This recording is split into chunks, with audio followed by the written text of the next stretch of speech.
4:15 बज चुके थे, लेकिन धूप में वही तमाज़त थी जो दोपहर को 12 बजे के करीब थी।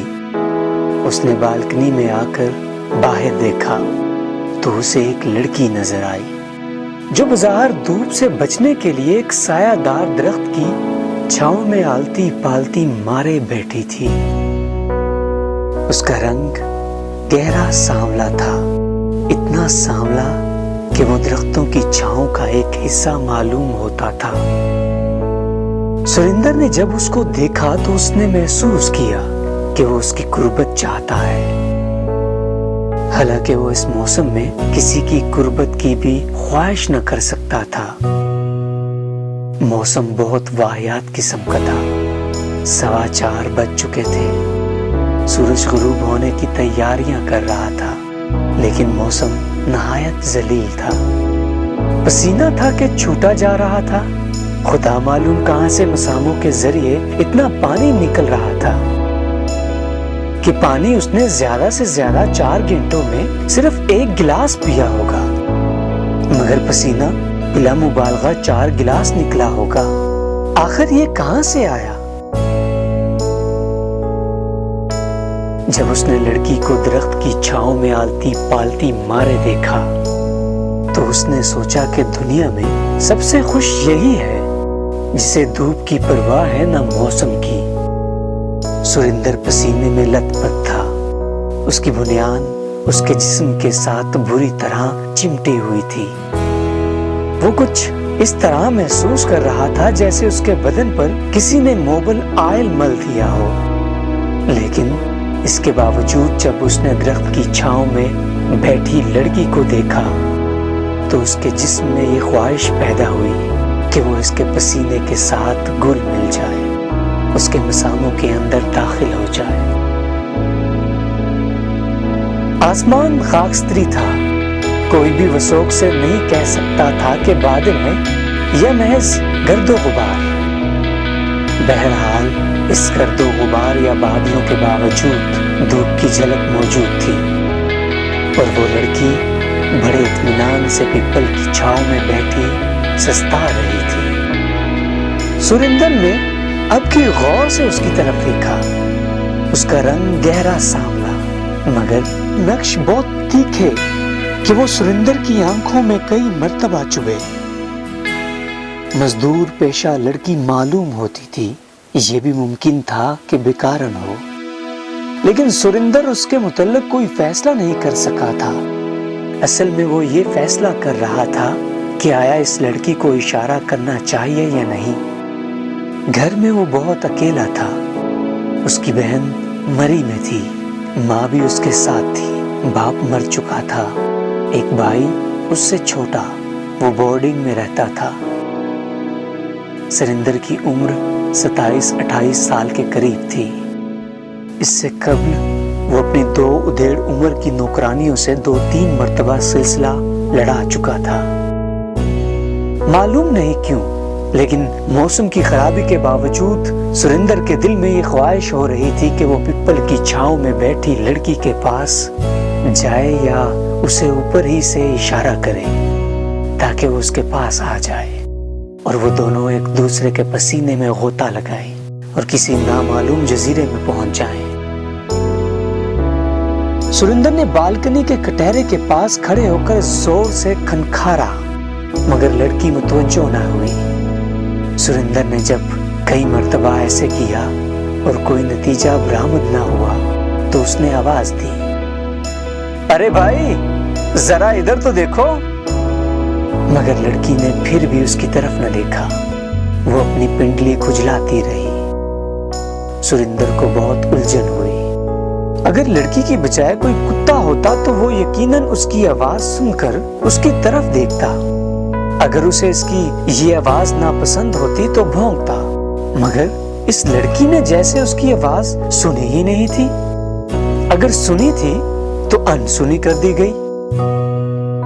सुरिंदर दिल ही दिल में बहुत खफीफ हो रहा था। उसने एक बार बुलंद आवाज में इस लड़की को पुकारा, ए लड़की। लड़की ने फिर भी उसकी तरफ न देखा। झुंझलाकर उसने अपने मलमल का कुर्ता पहना और नीचे उतरा। जब उस लड़की के पास पहुंचा तो वो उसी तरह अपनी नंगी पिंडली खुजला रही थी। सुरेंद्र उसके पास खड़ा हो गया। लड़की ने एक नजर उसकी तरफ देखा और शलवार नीचे करके अपनी पिंडली ढांप ली। सुरेंद्र ने उससे पूछा, तुम यहाँ क्या कर रही हो? लड़की ने जवाब दिया, बैठी हूँ। क्यों बैठी हो? लड़की उठ खड़ी हुई। लो, अब खड़ी हो गई हूं। सुरेंद्र बौखला गया। उससे क्या होता है? सवाल तो यह है कि तुम इतनी देर से यहां बैठी क्या कर रही थी? लड़की का चेहरा और ज्यादा सनोला हो गया। तुम चाहते क्या हो? सुरेंद्र ने थोड़ी देर अपने दिल को टटोला। मैं क्या चाहता हूं? मैं कुछ नहीं चाहता। मैं घर में अकेला हूं। अगर तुम मेरे साथ चलो तो बड़ी मेहरबानी होगी। लड़की के गहरे सांवले होंठों पर अजीबो गरीब किस्म की मुस्कुराहट नमूदार हुई। मेहरबानी? काहे की मेहरबानी? चलो। और दोनों चल दिए। जब ऊपर पहुंचे तो लड़की सोफे की बजाय फर्श पर बैठ गई और अपनी पिंडली खुजलाने लगी। सुरेंद्र उसके पास खड़ा सोचता रहा कि अब उसे क्या करना चाहिए। उसने उसे गौर से देखा। वो खूबसूरत नहीं थी, लेकिन उसमें वो तमाम कोसें और वो तमाम खतूत मौजूद थे जो एक जवान लड़की में मौजूद होते हैं। उसके कपड़े मैले थे, लेकिन उसके बावजूद उसका मजबूत जिस्म उसके बाहर झांक रहा था। सुरेंद्र ने उससे कहा, यहाँ क्यों बैठी हो? इधर सोफे पर बैठ जाओ। लड़की ने जवाब में सिर्फ इस कदर कहा, नहीं। सुरेंद्र उसके पास फर्श पर बैठ गया। तुम्हारी मर्जी। लो, अब ये बताओ कि तुम कौन हो और दरख्त के नीचे तुम इतनी देर से क्यों बैठी थी? मैं कौन हूं और दरख्त के नीचे मैं क्यों बैठी थी, इससे तुम्हें कोई मतलब नहीं। लड़की ने ये कहकर अपनी शलवार का पांचा नीचे कर लिया और पिंडली खुजलाना बंद कर दी। सुरेंद्र इस वक्त इस लड़की के जवानी के मुतल्लिक सोच रहा था। वो उसका और उन दो उदेड़ उम्र की नौकरानियों का मुकाबला कर रहा था जिनसे उसका 2-3 मर्तबा सिलसिला हो चुका था। वो महसूस कर रहा था कि वो इस लड़की के मुकाबले में ढीली ढाली थी, जैसे बरसों की इस्तेमाल की हुई मोटरसाइकिल है, लेकिन इसका हर पुर्जा अपनी जगह पर कसा हुआ था। सुरेंद्र ने उन उदेड़ उम्र की नौकरानियों से अपनी तरफ से कोई कोशिश नहीं की थी। वो खुद उसको खींचकर अपनी कोठरियों में ले जाती थी, मगर सुरेंद्र अब महसूस करता था कि सिलसिला उसको खुद करना पड़ेगा। हालांकि उसकी तकनीक से कतई नावाकिफ था।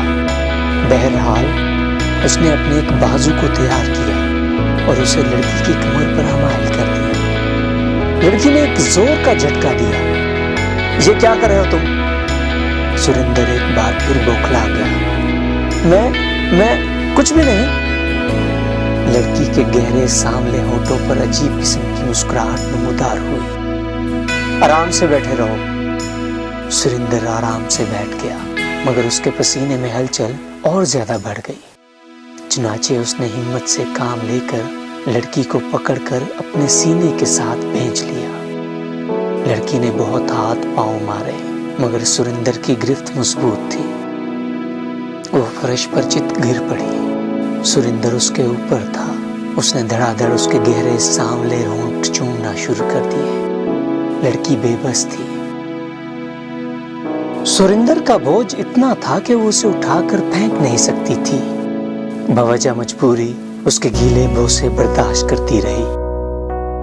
सुरेंद्र ने समझा कि वो राम हो गई है। चुनाचे उसने मजीद दराज दस्ती शुरू की। उसकी कमीज के अंदर हाथ डाला। वो खामोश रही। उसने हाथ पांव चलाना बंद कर दिए। ऐसे मालूम होता था कि उसने मदाफत को अब फजूल समझा है। सुरेंद्र को अब यकीन हो गया कि मैदान उसी के हाथ रहेगा। चुनाचे उसने दराज दस्ती छोड़ दी। उससे कहा, चलो आओ पलंग पर लेटते हैं। लड़की उठी और उसके साथ चल दी। दोनों पलंग पर लेट गए। साथ ही दवाई पर एक तश्तरी में चंद माल्टे और एक तेज छुरी पड़ी थी। लड़की ने एक माल्टा उठाया और सुरिंदर से पूछा, मैं खा लूं? हाँ, एक नहीं, सब खा लो। सुरिंदर ने छुरी उठाई और माल्टा छीनने लगा, मगर लड़की ने उससे दोनों चीजें ले ली। मैं खुद छीलूंगी। उसने बड़ी नफासत से माल्टा छीला, उसके छिलके उतारे, भांकों पर से सफेद सफेद जली हटाई, फिर भांकें अलहदा की। एक भांक सुरिंदर को दी, दूसरी अपनी मुंह में डाली और मजा लेते हुए पूछा, तुम्हारे पास पिस्तौल है?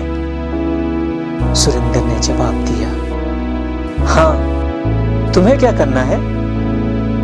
लड़की के गहरे सांवले होंठों पर फिर वही अजीबोगरीब मुस्कुराहट नमूदार हुई। मैंने ऐसे ही पूछा था। तुम जानते हो ना आजकल हिंदू मुस्लिम फसाद हो रहे हैं। सुरिंदर ने दूसरा माल्टा तश्तरी में से उठाया। आज से हो रहे हैं? बहुत दिनों से हो रहे हैं। मैं अपने पिस्तौल से 4 मुसलमान मार चुका हूँ, बड़े खूनी किस्म के। सच? ये कहकर लड़की उठ खड़ी हुई। मुझे जरा वो पिस्तौल तो दिखाना। सुरिंदर उठा। दूसरे कमरे में जाकर उसने अपने मेज का दरवाजा खोला और पिस्तौल लेकर बाहर आया। ये लो, लेकिन ठहरो। और उसने पिस्तौल का सेफ्टी कैच ठीक कर दिया, क्योंकि उसमें गोलियां भरी थी। लड़की ने पिस्तौल पकड़ा और सुरिंदर से कहा, मैं भी आज एक मुसलमान मारूंगी। ये कहकर उसने सेफ्टी केज को एक तरफ किया और सुरिंदर पर पिस्तौल दाग दिया। वो फर्श पर गिर पड़ा और जानकनी की हालत में कराहने लगा। ये तुमने क्या किया? लड़की के गहरे सांवले होंठों पर मुस्कुराहट नमूदार हुई। वो 4 मुसलमान जो तुमने मारे थे, उनमें मेरा बाप भी था।